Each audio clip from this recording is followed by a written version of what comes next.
Bismillahirrahmanirrahim. Assalamualaikum warahmatullahi wabarakatuh. Alhamdulillahirabbil alamin. Wassalatu wassalamu ala asrofil anbiya'i wal mursalin nabiyyina Muhammadin wa ala alihi wa sahbihi ajma'in. Amma ba'd. Bapak-bapak, ibu-ibu, dan saudara-saudaraku kaum muslimin dan muslimat, para wali murid di Sekolah Sunnah Al-Falah yang dimuliakan Allah Subhanahu wa Ta'ala, alhamdulillah, segala puji dan syukur mari senantiasa kita panjatkan kepada Allah Subhanahu wa Ta'ala atas limpahan berbagai kenikmatannya kepada kita yang sangat banyak tidak terhingga. Sholawat dan salam tidak lupa senantiasa kita panjatkan kepada Nabi kita Nabi Muhammad SAW, kepada keluarganya, kepada para sahabatnya dan para pengikutnya yang mengikuti beliau dengan kebaikan sampai hari kiamat.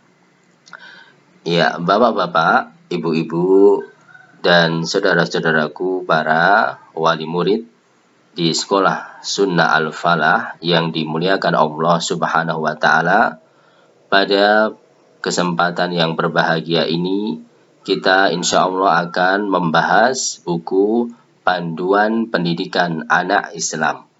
Ya, kenapa?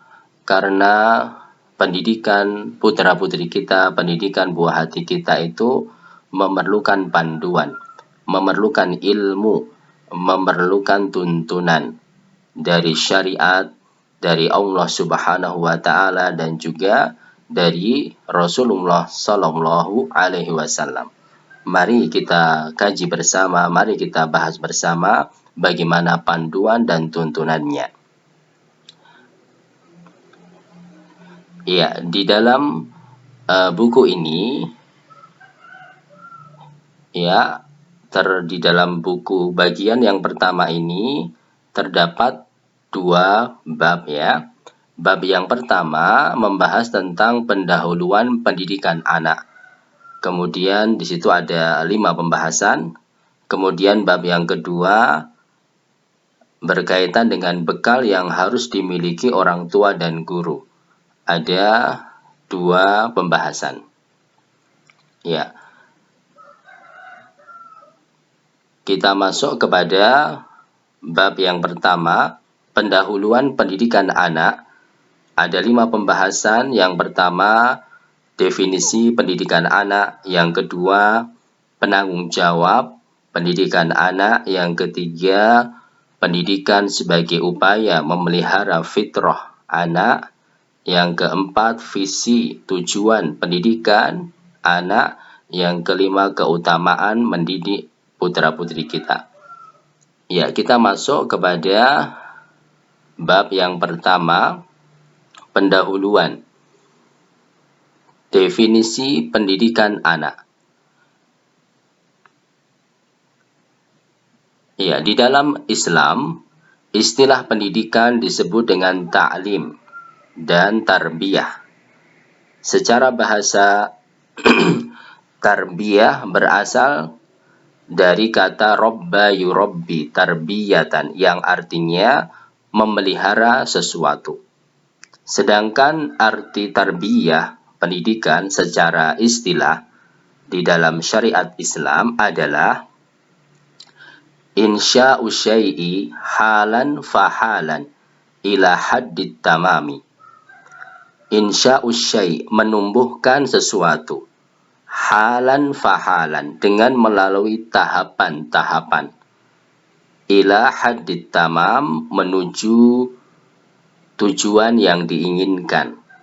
Ya, pengertian ini disebutkan di dalam kitab Mufradat fi Ghoribil Quran karya Raghib Asfahani, halaman 184. Ya, mari kita bahas, mari kita kaji bersama pengertian dari pendidikan. Ya, tadi disebutkan, ya Bapak-bapak, Ibu-ibu, bahwa pendidikan itu adalah menumbuhkan sesuatu dengan melalui tahapan-tahapan untuk mencapai tujuan tertentu. Dari kata menumbuhkan, pendidikan itu menumbuhkan sesuatu. Maka dari kata menumbuhkan sesuatu itu perlu kita pahami dan perlu kita ketahui bersama bahwa bibit unggul itu sudah ada. Ya, seperti kalau kita menanam tanaman ya, ingin menumbuhkan tanaman, maka dalam pendidikan bibit unggul itu sudah ada di dalam jiwa hati putra-putri kita. Artinya apa, Bapak-bapak, Ibu-ibu? Di dalam pendidikan, bibit unggul itu sudah Allah sediakan. Ya, putra-putri kita itu dalam hatinya sudah ada bibit unggul. Maksudnya apa bibit unggul? Yaitu potensi kebaikan. Itu sudah ada di dalam hati putra-putri kita. Seperti yang disebutkan oleh Rasulullah Shallallahu Alaihi Wasallam dalam hadis yang sahih, kullu mauludin wulida alal fitrah. Seluruh bayi yang baru lahir itu membawa fitrah. Apa arti fitrah itu, Bapak-bapak, Ibu-ibu? Fitrah itu artinya adalah potensi kebaikan, tauhid, ya, akidah yang benar, penyembahan kepada Allah Subhanahu wa taala semata. Ya, jadi di dalam hati jiwa putra-putri kita itu sudah ada potensi kebaikan, bibit unggul. Kita mendidik itu artinya kita tinggal mengarahkan, menjaga, memelihara bibit unggul itu. Kita tumbuhkan, kita kembangkan, kita pelihara. Ya, jadi bukan berarti putra-putri kita itu kertas kosong.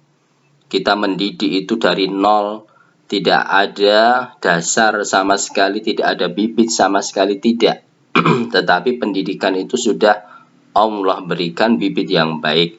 Orang tua, pendidik, guru, ya itu tinggal menumbuhkan saja, memelihara bibit yang sudah Allah berikan itu supaya berkembang dengan baik. Ya, dididik bagaimana cara beribadah, dididik bagaimana berakhlak yang mulia untuk mengembangkan, menumbuhkan akidah. Ya, potensi kebaikan yang sudah ada itu semakin berkembang. Ini yang harus kita pahami ya.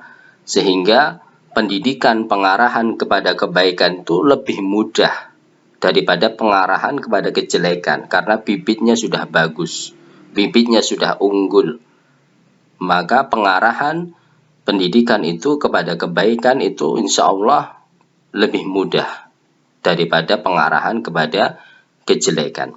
Ya, ini yang harus kita pahami ya Bapak-bapak, Ibu-ibu, bahwa kita dalam mendidik anak itu sudah Allah anugerahkan bibit yang baik. Kita tinggal melanjutkan, tinggal menumbuhkan, memelihara, mengarahkan bibit yang unggul itu untuk lebih berkembang.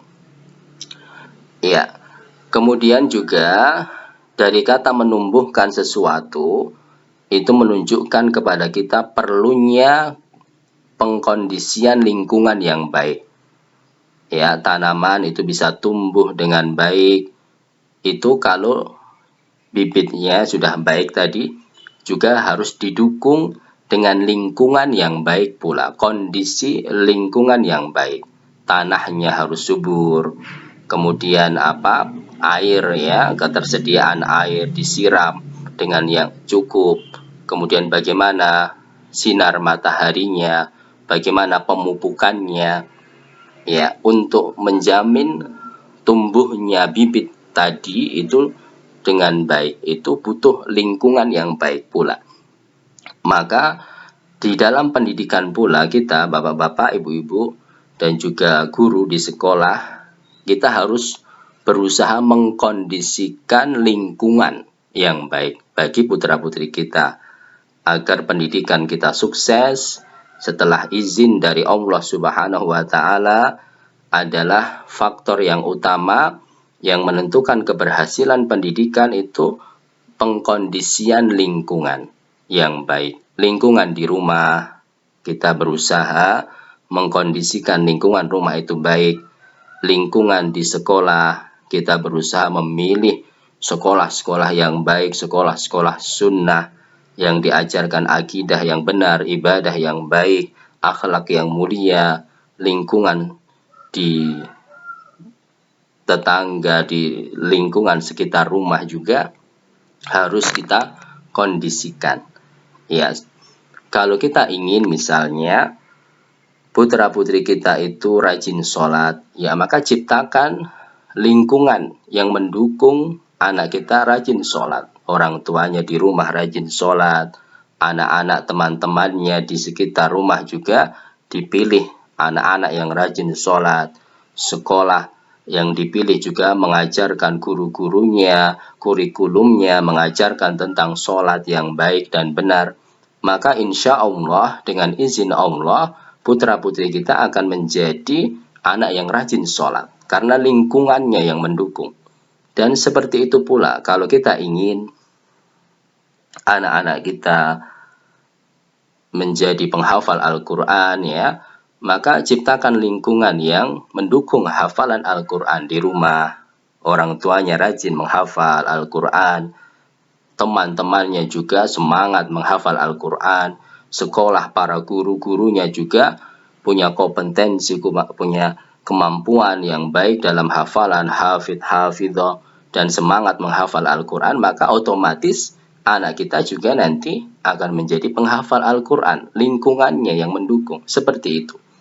Ya, faktor di dalam menentukan kesuksesan pendidikan tadi, menumbuhkan sesuatu adalah butuhnya kondisi lingkungan yang baik. Ya.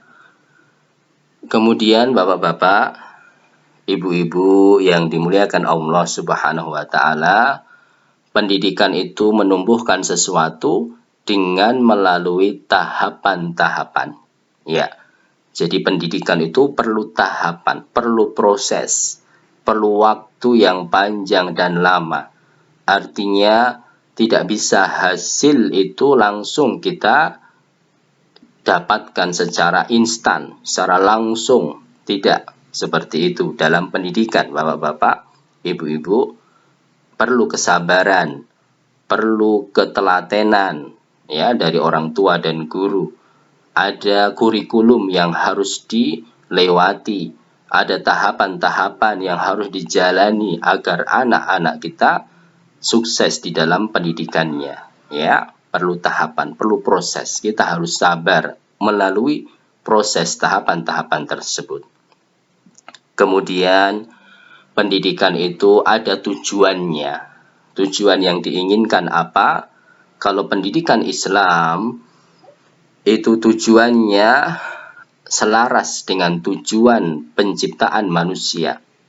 Allah Subhanahu wa taala menciptakan manusia dalam rangka untuk beribadah kepadanya dengan tauhid, mengikhlaskan ibadah kepada Allah. Maka pendidikan itu pun tujuan utamanya selaras dengan tujuan penciptaan manusia, agar manusia, anak-anak kita mampu beribadah kepada Allah dengan baik dan benar. Wa ma khalaqtul jinna wal insa illa liya'budun. Dan tidaklah aku menciptakan jin dan manusia tujuannya kecuali untuk beribadah kepadaku. Ya, pendidikan juga diarahkan ke situ. Ya, diajarkan akidah ibadah hati yang benar. Kemudian juga ibadah sholat, ibadah puasa yang sesuai dengan sunnah Rasulullah SAW. Kemudian ibadah atau muamalah, ibadah kepada Allah, tapi juga kaitannya dengan sesama manusia, akhlak yang mulia kepada orang tua, bagaimana ada pendidikannya, ada pelajarannya, akhlak kepada teman, akhlak kepada guru, akhlak kepada binatang, akhlak kepada tumbuhan. Itu tujuan-tujuan yang akan dicapai di dalam pendidikan Islam. Sudah tertulis, ya, sudah disesuaikan dengan tujuan Allah Subhanahu wa taala, harus disesuaikan dengan tujuan Allah Subhanahu wa taala menciptakan kita manusia. Ya. Ini Arti dari pendidikan, insya'us syai'i halan fahalan ila haddit tamam. Menumbuhkan sesuatu dengan melalui tahapan-tahapan untuk mencapai tujuan tertentu. Ya, kemudian di dalam buku disebutkan bahwa di dalam surat Al-Jumu'ah ayat yang kedua bahwa Allah Subhanahu wa taala mengutus Nabi kita Nabi Muhammad SAW itu sebagai seorang guru, sebagai seorang pendidik pula.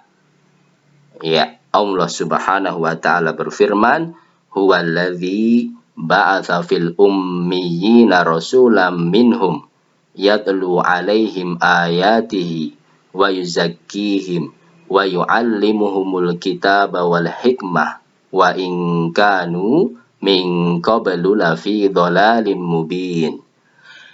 Yang artinya, dialah Allah Subhanahu wa taala yang mengutus kepada kaum yang buta huruf, orang Arab pada zaman itu, seorang rasul di antara mereka, Nabi kita Nabi Muhammad SAW.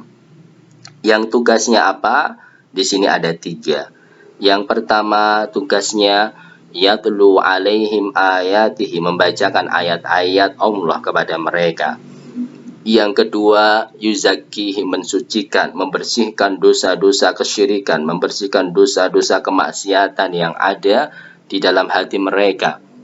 Yang ketiga, wa yu'allimuhumul kitaba wal hikmah, mendidik mereka Alkitab dan hikmah as-sunnah. Ya, setelah hati mereka bersih dari kotoran-kotoran kesyirikan, maka dididik, diisi, ditumbuhkan dengan pendidikan Al-Quran dan Sunnah, ibadah, kemudian akhlak, dan yang lain-lain. Ya, jadi Bapak-bapak, ibu-ibu, kita sebagai seorang pendidik itu mewarisi tugas para nabi dan rasul, tugas yang mulia, tugas yang sangat terhormat di sisi Allah Subhanahu wa taala, yaitu tugas seorang pendidik. Itu adalah profesi yang paling tertinggi, profesi yang paling mulia. Maka harus kita laksanakan dengan baik, penuh tanggung jawab, dan penuh semangat. Kemudian di dalam hadis yang diriwayatkan oleh Imam Muslim, Rasulullah SAW mengatakan, "Innallaha lam yab'atsani mu'annitan wala muta'annitan, walakin ba'atsani mu'alliman muyassiran." Sesungguhnya Allah tidaklah mengutusku sebagai seorang yang keras dan kaku, tetapi mengutusku sebagai seorang pendidik dan seseorang yang memberikan kemudahan. Dari hadis ini menunjukkan kepada kita apa, bapak-bapak, ibu-ibu, bahwa pendidikan itu tidak boleh dilakukan dengan kekerasan, dengan kekakuan. Tetapi pendidikan itu dasarnya adalah kasih sayang dan kelembutan, kesabaran. Ya, kita sebagai orang tua mendidik anak-anak di rumah, guru mendidik di sekolah, itu harus mengutamakan kasih sayang, mengutamakan kelembutan kepada buah hati kita, kepada murid-murid kita. Ya, ini pembahasan yang pertama dari kitab Panduan Pendidikan Anak Islam ya. Insya Allah semoga bisa bermanfaat pembahasan ini, dan kita akan lanjutkan pada pertemuan-pertemuan berikutnya. Barakallahu fikum. Naktafi bihadzal qadar. Assalamualaikum warahmatullahi wabarakatuh.